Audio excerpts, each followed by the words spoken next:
Hello, hello. Welcome to season 5 of Lead Your Life with Debbie Heiser. My name is Debbie Heiser, and I help entrepreneurs make a lot of money doing what they love without sacrificing what's important to them. I see way too many business people letting their businesses or their jobs run their lives versus them figuring out with real clarity about what they want their lives to look like and having their job or their business be the conduit to have that life that they absolutely love. I want to thank you so much for listening in to season 5. This season is filled with motivation, inspiration, leadership, and wisdom from some super interesting guests, and myself included. My hope is through our shared experiences, you will see a bit of yourself and move further into leading your own lit up life. If you're enjoying this podcast, please feel free to share with others and leave a rating, and a comment or two would be awesome too. Let's get going. Thanks again for being a part of our community. Straight from the corners of my mind is where I find my sanity. Hello, and welcome to another episode of Lead Your Lit Up Life with Debbie Heiser. I am Debbie Heiser, and I am here today. I want to talk to you a little bit about luck. And I'm being a little cheesy. So February, I did some stuff on love. This one I'm doing on luck for St. Patrick's Day. And the last one, we were talking about defining success for yourself. What's your pot of gold at the end of the rainbow? And this time I want to talk about luck. And I don't know, do you believe in luck? Do you believe in being unlucky? You know, there's a lot of things that people would say when you go to Vegas, that it's about luck. It's about probability, not luck. I'm not a believer in luck. I believe a couple of things, and I'm going to talk to you about those today. And they happen to be the universal laws. And so when you think about luck, or sometimes people say, I feel really unlucky because X, Y, and Z has happened, and I'm just waiting for the other shoe to drop. Well, that's vibration. So when you think about quantum physics is about vibrational energy. There's energy. The law of transmutational energy says everything is here and it's here now. Some things just haven't taken form. Everything is energy. And if you look at science, that's a very true statement.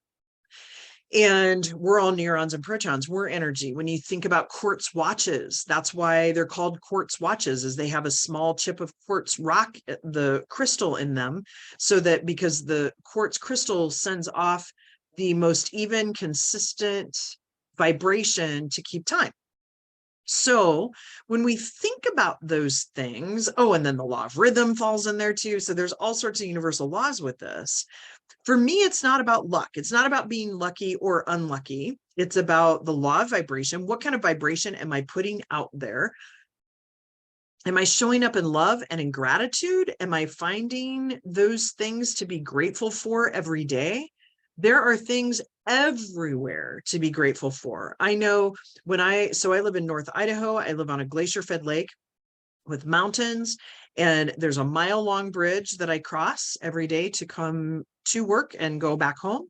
And every day when I drive across that bridge, my prayer is that I don't lose the sense of awe for where I live. Like, I'm so grateful that I see bald eagles all of the time, that I see moose in town. My aunt, I always send her little moose pictures to share with her class.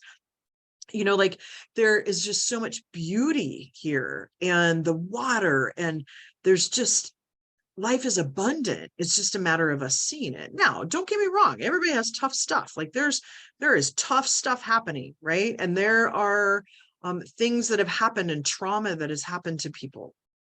And so when I'm thinking about the law of vibration, it's also about, and I'm sure all of us have had people in our lives that vibrate at a very high energy.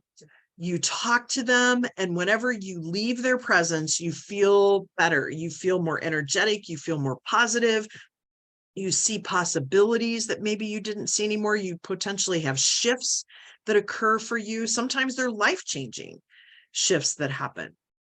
And then we've also had people in our lives, well, I'm hoping maybe you haven't, where they are vibrating at a much lower level. And in some cases, it almost feels like if you haven't heard the podcast, I talk about the vase where you're being filled with this unending supply, that sometimes the supply, they take a lot more of the supply than what they give back. And that just happens in interactions.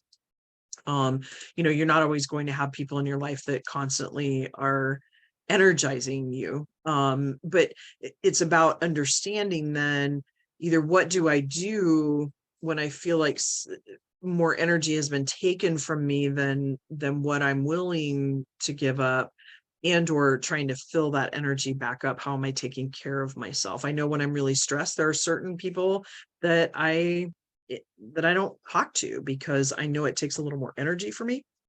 I also know from the universal law of rhythm, I teach a couple of classes at Gonzaga. One of them is a 3.5-day immersion where I'm holding space for people to heal, for people to understand how to see in the future, like that foresight, that pull that I've talked about before. And so I know that part of it from an energy perspective is that I need to plan a couple of days after that class to allow my spirit to be filled back up and allow myself some regeneration time. And so when I think about luck, because I'm sure you're sitting here going, what does all that have to do with luck? For me, it's not about luck. This vibrational energy, understanding your rhythms, understanding, whether it be a rhythm about whether you're a morning person or an evening person, or if like there are certain times that Mondays were like my all-star day. Now the day might have shifted to a Sunday a little bit because I feel more creative and a little more relaxed on a Sunday. And so it's really about finding that rhythm so that then how to keep that vibrational energy at a high. You can have shit happen to you. You can have bad stuff going on.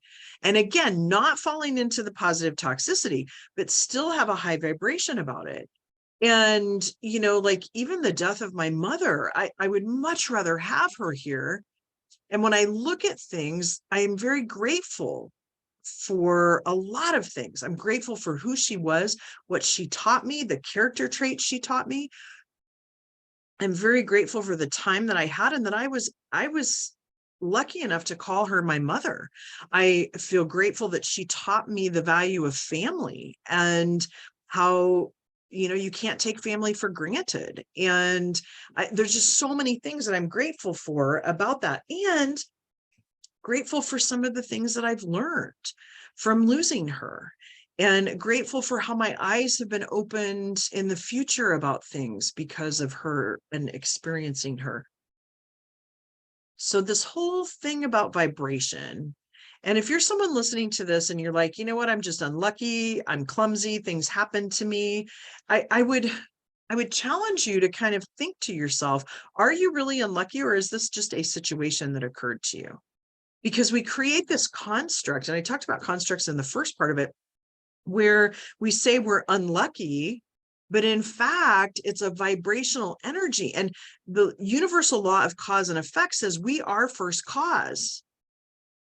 And what happens is what we desire creates the actions in us. And there's a lot more complexity to this because it's also neuroscience, and sometimes we can not be in our parasympathetic, like we're not in this like relaxed state, we're in our fight or flight state, and we need to regulate where we're at physically in order for then our brain to stay in that adult situation versus going into an adolescent or a critical parent.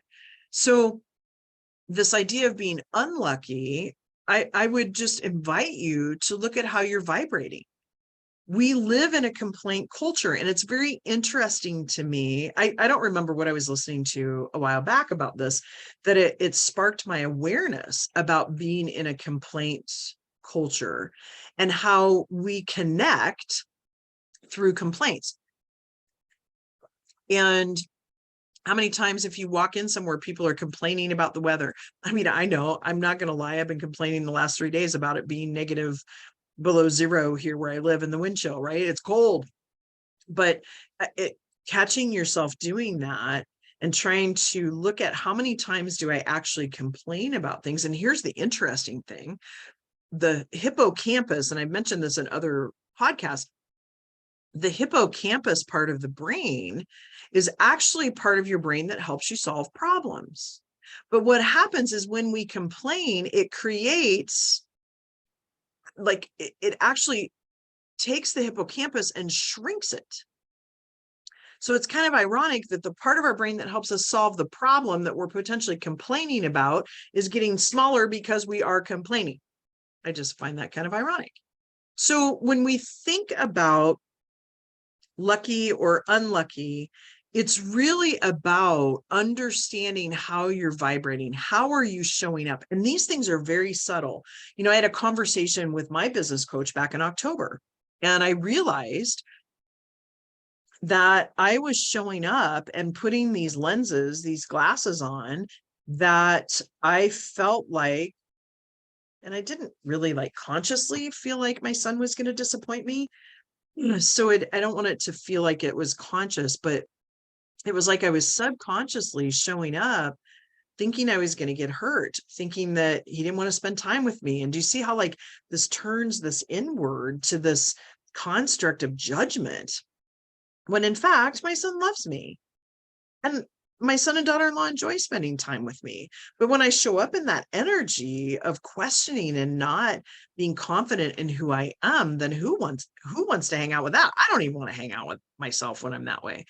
And so really looking at how are you showing up in situations, because quantum physics says you have an opportunity to change how you show up. I have a thing on my bathroom mirror that says you can't control who knocks at your door, but you can control who comes in.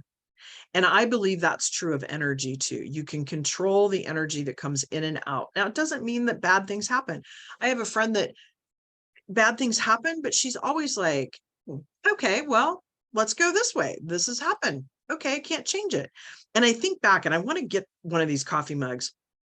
I saw it one time when I was in Kansas City. Ted Lasso, to me, is one of the best leadership series and shows so many great servant leadership characteristics and qualities. And one of the things that he talks about, one of the players he's talking to that's really down on himself, doubting himself and going into this really low vibration, he looks at him and basically says, and I may have the wording a little bit wrong, but says to him, do you know what animal has the shortest memory? And the soccer player's like, no, I don't, coach. And he's like, a goldfish. So be a goldfish. Right? We're the only mammals, the only species that continue to live in our past, that rehash it, rebeat ourselves up over and over and over and over again for things that happened in the past. And anytime we show up, like in this case, I was showing up expecting to be hurt, tied to the outcome of that being hurt, and or having that hurt happen to me. And so therefore, the vibration I'm showing up in is not very much fun to be around. And so I had to look at that because I am first cause. So if I want a different relationship with my son and daughter-in-law, I have to show up differently. I have to realize that potentially my construct of helping is not their construct of what helping them means. And so it's really interesting when you start to look at that when you're in relationship with other people, but then also in relationship with yourself. The more and more I look at myself through the lens of curiosity and not judgment, the more and more I love myself. And, you know, one of the things that I actually challenged a friend the other day about was to honor themselves as they do this work and not jump into something right away. Because when we jump into something and we're looking for something outside of ourselves, we're looking for affirmation, we're looking for something to fill us that only we can fill. And so when you look at, again, this whole idea of luck, and I know I'm kind of walking around things a lot, whether it be about relationships you have, whether that be love relationships, or whether that be family relationships or personal friendship relationships, when it's about doing the things that you want to do, when it's about having tragedy in your life, you know, there's no luck about that or bad luck about that. Life is life, and there are cycles. And does it suck to lose somebody? Absolutely it does. And there's not a day goes by that I don't miss having my mom around. But I also look at it and know in some ways that she is here. And part of that is she's reflected in me. She's reflected in my son, in my grandson, my sisters, my nieces, my nephew. And so when I think about, I could focus on she's not here, all of those things, or I can focus on what is here today. And really it's about being present. Because when I think about being lucky or being unlucky, this vibrational energy, it's really about presencing. It's about being in the moment, not expecting anything, not looking back and comparing in a negative kind of way, but really being present in the moment. And to me, that's what it's really all about. It's not luck or unluck, being lucky or unlucky. It's about how you're showing up in a vibrational energy, looking at what effect you want. And again, being able to look at that and say, I am first cause, and how can I show up differently in a different energetic way? How can I use quantum physics here to show up in a different way, to be who I want to be in that moment? And sometimes it's hard. There are cycles that happen because we have binds with other people, or we've made pacts with our parents about ways that we're going to show up. And again, it's not about whether your parents did a good job or a bad job. That's judgment. It's just about things that we heard and how we interpreted those, how we created constructs out of those. So if you want to talk a little bit more about this, you feel like maybe there's some things that you'd like to unwind, please reach out to me. My website is in the show notes, and I offer up 30 minutes free as a clarity consult. And I promise you, you'll be clearer at the end of it than you were at the beginning. And let's talk a little bit about how it's not luck or it's not being unlucky. It's about what we want, putting the desire out there, showing up in the vibrational energy to go receive what it is that we want to, and being open to receive that. So with that, it's a wrap. Everybody have a fantastic day, and we'll see you next week.